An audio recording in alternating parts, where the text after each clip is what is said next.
Sekarang ini yang uniknya ini bukan ilmu otak-atik ya. Kajian kami, kajian sanad. Ya, bukan dasar dari media sosial. Ya, tak-taka yutaktiku, tiktokan, gitu kan? Nah, itu kita hindari. Khalaqa, ini asal penciptaan, dari tidak ada menjadi ada. Nggak ada sama sekali, jadi ada. Oke? Bukan mengadakan dari bahan yang ada, bukan.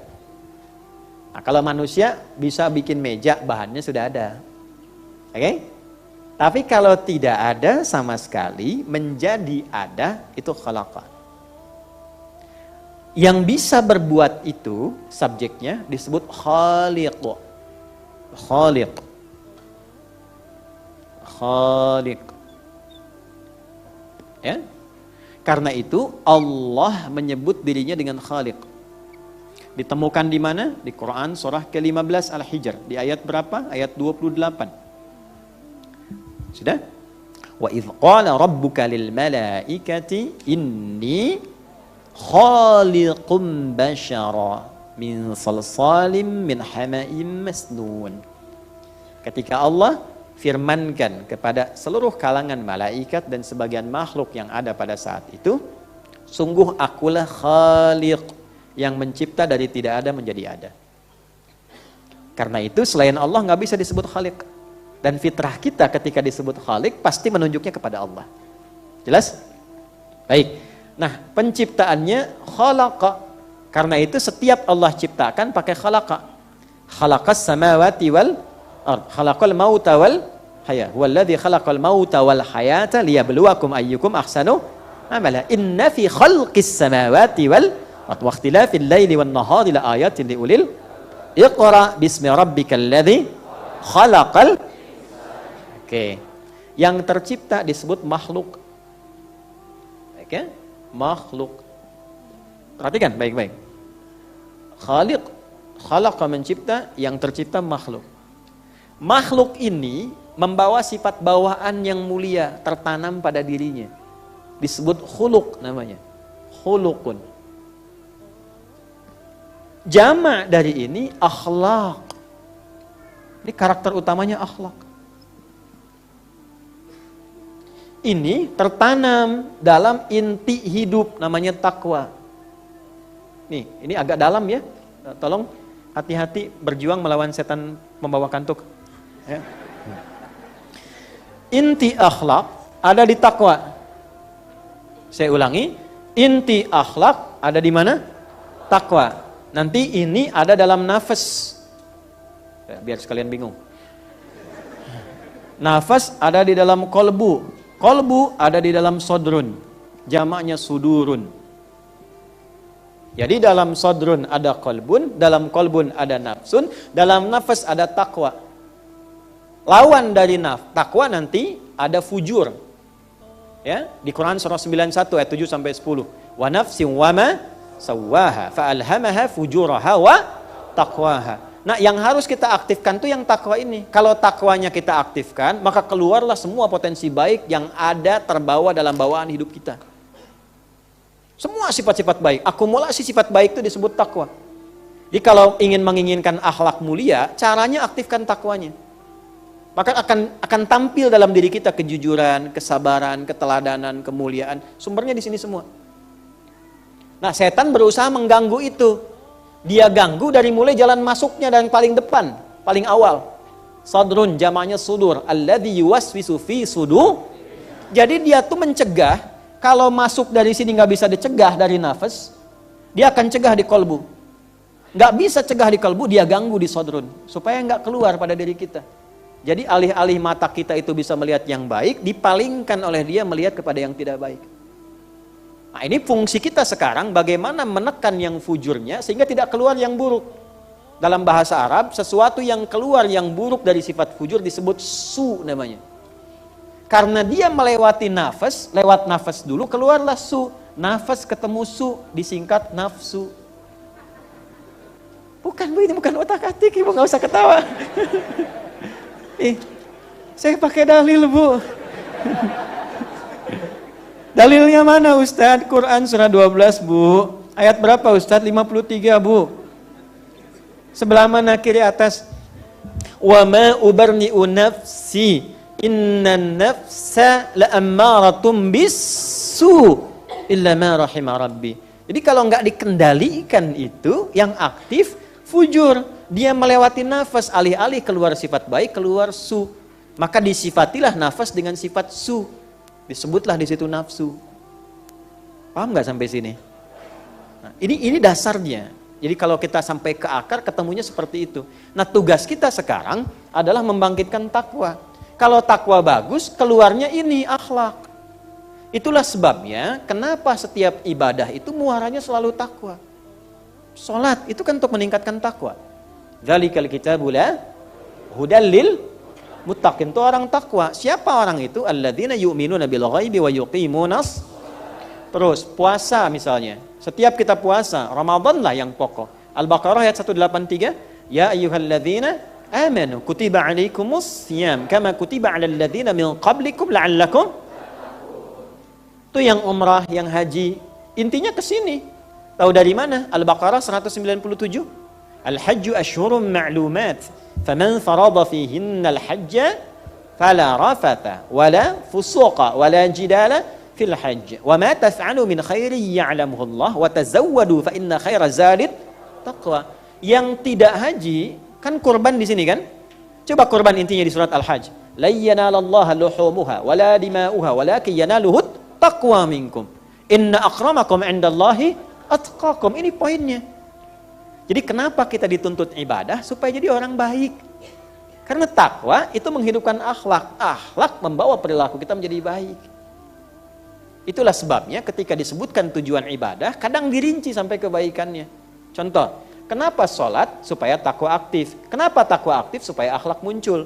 Kenapa berakhlak? Supaya baik. Orang tidak baik sumbernya dua. Kalau bukan fahsya, keburukan yang bersumber dari syahwat, atau mungkar, keburukan yang bersumber dari nafsu perut dan akal, yang diingkari oleh jiwa kita. Maka muncullah Quran surah 29. Ayat keberapa? 45. Utlu ma uhya ilaika minal kitab wa aqimis shalah innas salata tanha 'anil fahsya wal. Inilah. Nah, karena itu inti seseorang disebut sempurna ketika dia ibadah itu ketika muncul akhlaknya. Dan akhlak tuh nggak mungkin muncul di luar ibadah, nggak mungkin. Akhlak tuh bawaan dari hasil ibadah. Karena bawaan sifat dari kehidupan.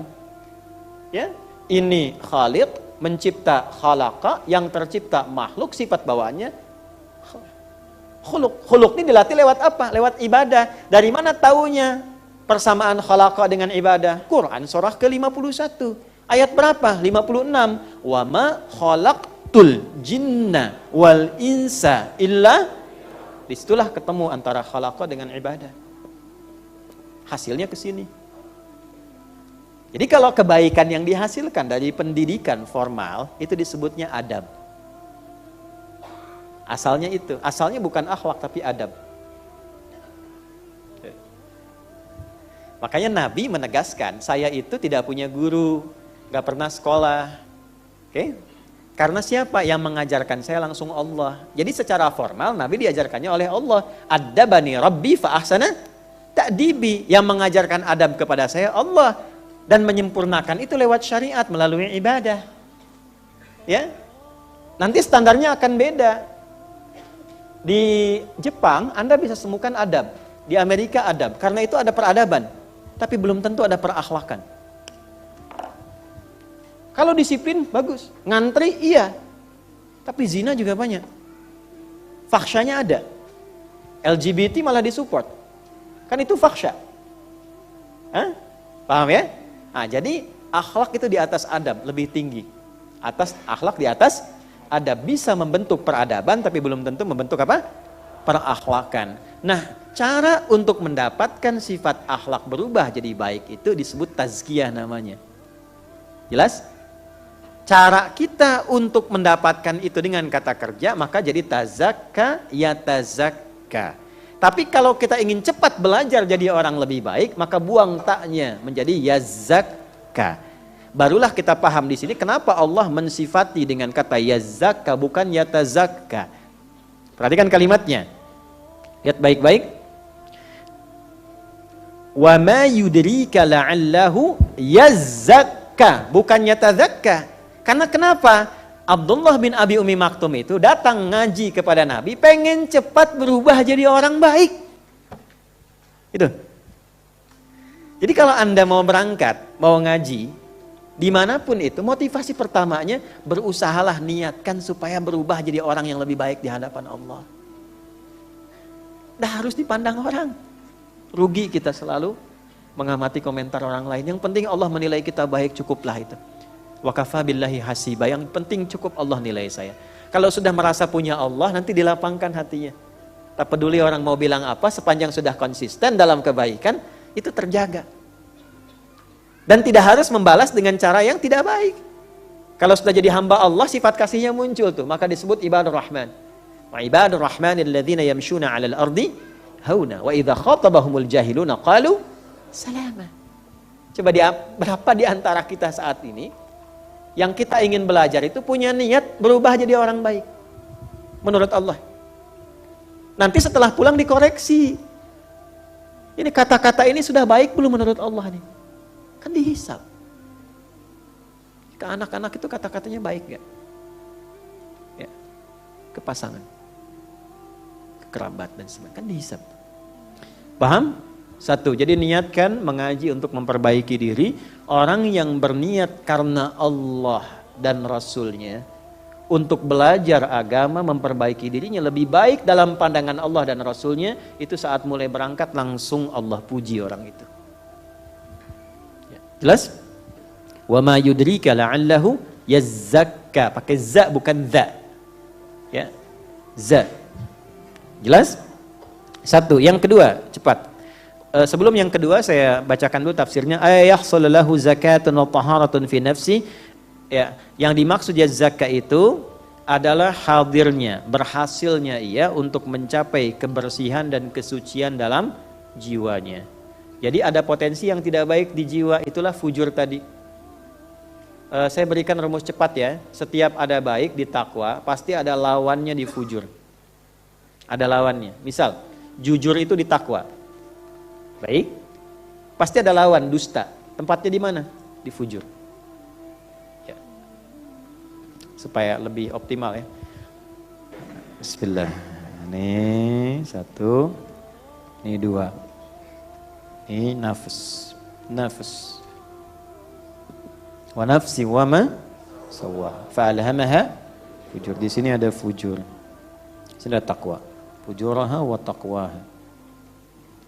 Wah, biasanya suka begini ke atas. Ini gambaran dari alif, kasih tegak sini.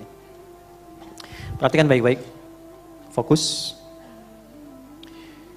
Ini fujur, lawan dari takwa. Jadi kalau di sini kumpulan sifat positif yang baik-baik, ada jujur, ada sabar, ada rendah hati, dan seterusnya. Maka di sini ada lawannya. Yang memancar, membawa sifat lawan dari ini sehingga terasa tidak baik, seperti negatif. Nah, sifat positif dan negatif terbawa dalam keseharian kita. Unsur kehidupan itu positif negatif. Anda punya mainan robot-robotan pakai baterai, akan positif dan negatif. Kalau nggak ada negatif nggak hidup, nggak ada positif pun nggak hidup. Alhamdulillah. Ya, nah ini akan selalu seperti itu, karena bawaan di dalam diri kita pun kehidupannya seperti itu. Yang memancar pada sifat baik, pancarannya itu kalau material namanya infajar.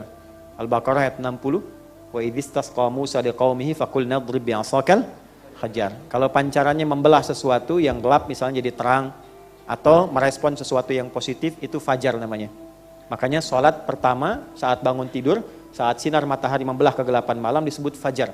Quran surah 17 ayat 78. Ya, aqimis sholata liduluki syamsi ila ghasaqil laili wa qur'anal fajr. Inna qur'anal fajri kana masyhuda. Tapi kalau pancarannya sifatnya yang tidak baik, dirasakan kurang positif, fujur namanya. Ini huruf sama, tapi kalimat harokat bisa berbeda, makna bisa tidak sama. Laha dengan alaiha tidak sama. Kasabat dengan iktasabat itu beda. Laha ma kasabat wa alaiha mak tasabat. Itu tidak sama. Ya, raghiba fi dengan raghibaan itu beda. Sama-sama raghiba, fi senang, an benci. Takwa akumulasinya ini, lawannya ini. Nah, sekarang tugas kita bagaimana menghidupkan yang takwa, menekan yang fujur. Jelas?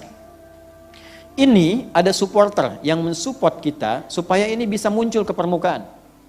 Namanya malaikat.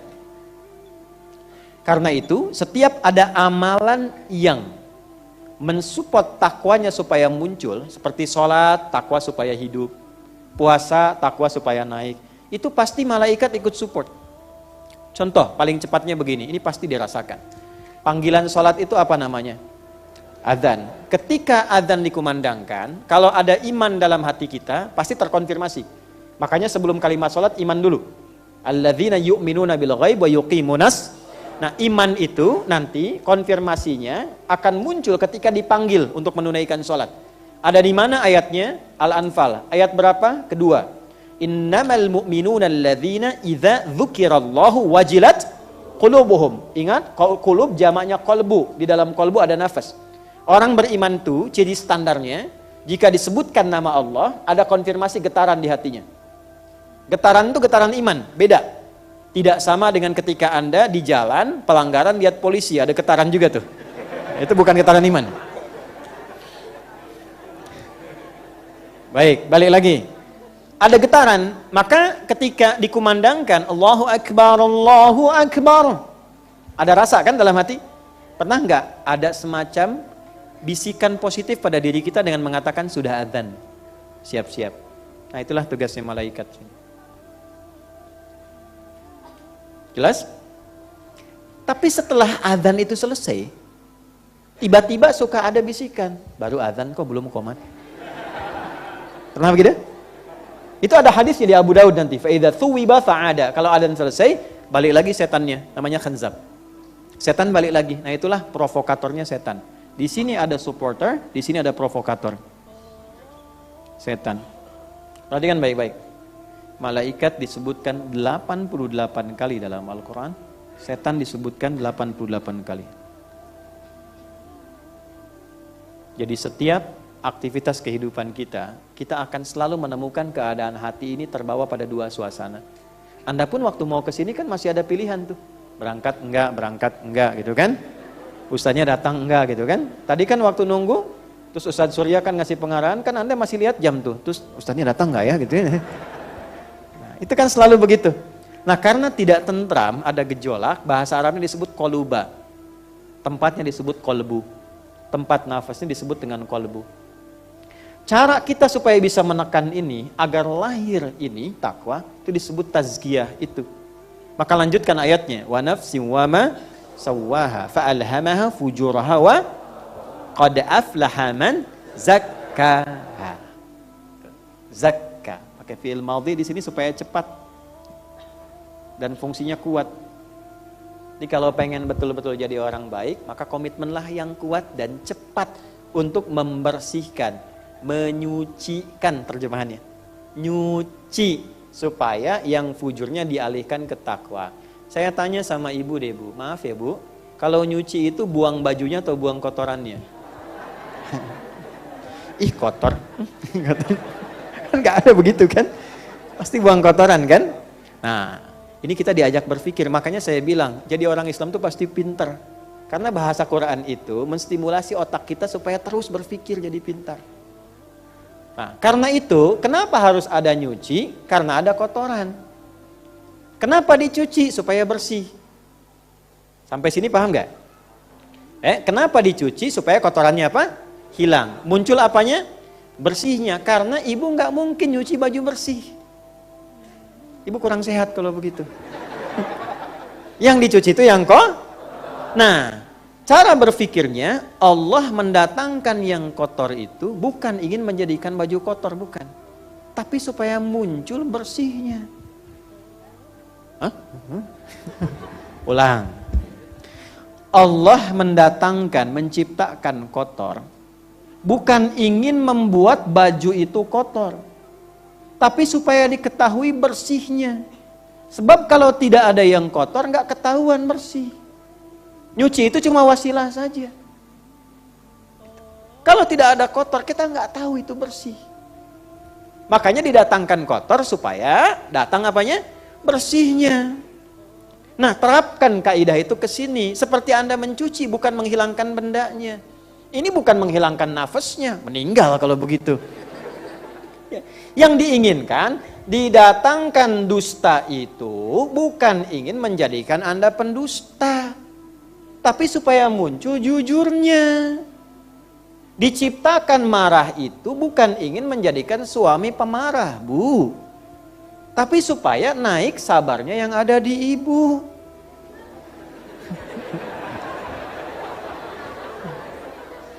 Kita belum belajar hikmah nih. Belum belajar, karena kan rumah tangga itu selalu naik kelas. Ya, ibu mau naik apa turun? Nah, kalau mau naik pasti tantangannya pun lebih besar. Kalau kesabarannya kecil, rumah tangga rusak, Bu. Karena Allah nggak mungkin ngirimkan ujian besar pada sesuatu yang kecil. Kalau Anda doanya pengen besar, ujiannya pasti besar. Caranya bagaimana? Kirimkan masalah-masalah supaya kesabarannya naik, sehingga ketika mengatasi masalah yang lebih besar, sabarnya sudah mulai bisa mengatasi ini. Itu maksudnya. Halo? Ya. Jadi kalau Allah titipkan marah pada suami, bukan ingin menjadikan suami pemarah, bukan. Boleh jadi di depan itu ada persoalan lain yang melatih kesabaran supaya lebih kuat. Tuh. Jadi berbahagialah kalau suami sedang marah. Sedang suami marah. Kan? Lihat. Oh, Allah titipkan marah pada suami supaya saya sabar. Nah, kan? Tenang aja. Insya Allah lebih tenang. Ntar juga lama-lama suami bingung sendiri. Tuh. Jadi gampangnya gini, cari lawannya. Cemberut apa lawannya? Nah, balik gantian kita ya. Istri cemberut, suami, gitu. Pulang kantor, istri cemberut. Mama, apa kabar? Yuk. Kasih gelang 2 kilo. Wah, itu selesai masalah insya Allah. Ya teorinya begitu. Ya, prakteknya kan nggak semudah itu. Ustadz juga sama saja.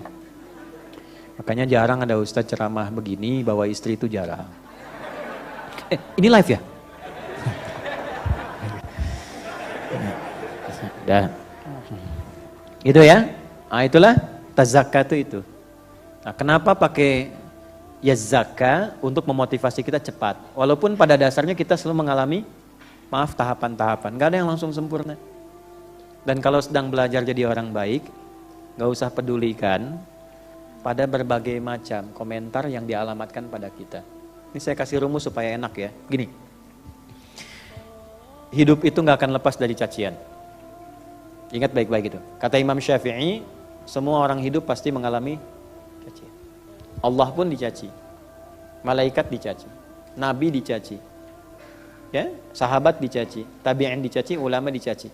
Antum Tuhan bukan, nabi bukan, malaikat bukan, sahabat bukan, tabi'in bukan, ulama belum nyampe. Terus nggak pengen dicaci, nah, kurang sehat. Ya, nah cacian itu ada 2, dari orang baik atau dari orang buruk, dari yang soleh atau yang salah. Kalau yang mencaci itu orang baik, maka Allah sedang menitipkan kebaikan pada orang itu supaya dia kembali berarah pada nilai-nilai kemuliaan. Ulama nih misalnya, ya, cacian ulama itu bukan kata-kata kasar. Biasanya nggak keluar dalam bentuk yang kasar, dengan yang baik, yang lembut, kecuali pada kondisi tertentu dia tegas, tapi tetap tidak kotor keluar kata-katanya. Karena beda antara kotor dengan tegas itu lain. Nah, kalau ada ulama mengingatkan, sekalipun tegas misalnya, itu artinya dititipkan oleh Allah supaya kita kembali jadi baik. Tapi kalau ada orang yang terlihat tidak baik, mencaci Anda karena kebaikan Anda, itu artinya Allah titipkan pada orang itu untuk menetapkan bahwa Anda sudah jadi orang baik. Ya. Dulu Anda nongtong-nongtong misalnya, di tempat yang kurang baik, terus tiba-tiba ke masjid. Teman Anda bilang, soleh, kan? Padahal nama Anda Kevin misalnya kan. Nah, itu bukan celaan sebetulnya. Allah titipkan pada lisan orang itu yang menetapkan bahwa sekarang Anda sudah baik. Buktinya yang kurang baik pun tetap menyebut Anda baik. Jadi nggak usah marah. Kalau ditemukan pada diri kita, kita koreksi. Kalau tidak ditemukan, abaikan aja. Selesai. Jangan mencela yang sudah tercela. Dan gak usah langsung bikin status. Alhamdulillah ditetapkan jadi baik. Memang Allah Maha Adil. Nah, kurang kerjaan. Ya. Tidak aman. Apa saya juga aman dari itu? Tidak. Coba lihat di media sosial tuh. Yang mencela ada. Ya, yang ini ada. Tapi kan untuk apa gitu? Abaikan saja. Ya, kalau merasa ya perbaiki. Tidak merasa ya tidak usah. Saya dilaporkan Ustadz, itu si Fulan mencela, padahal dia juga dulu dengan Ustadz begini. Alhamdulillah saya terhormat. Terhormat. Nasabnya ke Imam Syafi'i kan? Imam Syafi'i pernah dihujat oleh seseorang, muridnya mengadu. Imam Syafi'i, orang itu depan Anda senyum-senyum, di belakang itu menghujat. Alhamdulillah, berarti saya berwibawa katanya. Alhamdulillah saya berwibawa. Kok bisa? Karena dia masih menghormati saya di hadapan saya. Dan hanya bisa membicarakan itu di belakang saya, berarti saya berwibawa. Ya, jadi maksudnya apa? Bikin santai aja kehidupan itu. Ya, bikin